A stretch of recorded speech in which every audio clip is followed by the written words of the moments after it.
ગઈકાલે મારી નાની બેન આવી હતી. એણે મને સવારે જ ફોનમાં કહી દીધું છે કે હું આવવાની છું અને મારા માટે ફક્ત દાળ ભાત બનાવજો.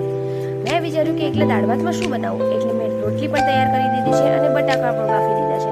હવે હું દાળ ભાત, બટાકાનું શાક, રોટલી અને શીરો બનાવવાની છું. તો હું અત્યારે દાળ અને શાકને એકસાથે તૈયાર કરી દઉં છું.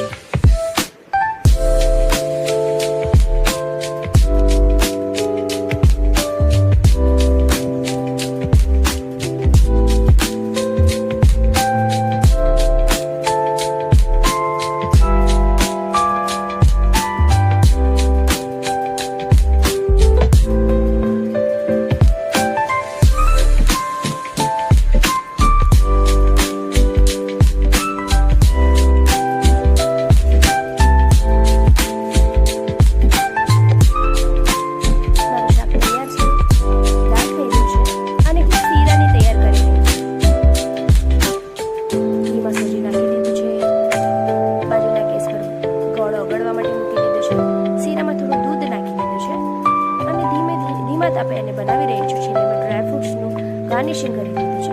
રેડી છે આપણી ગુજરાતી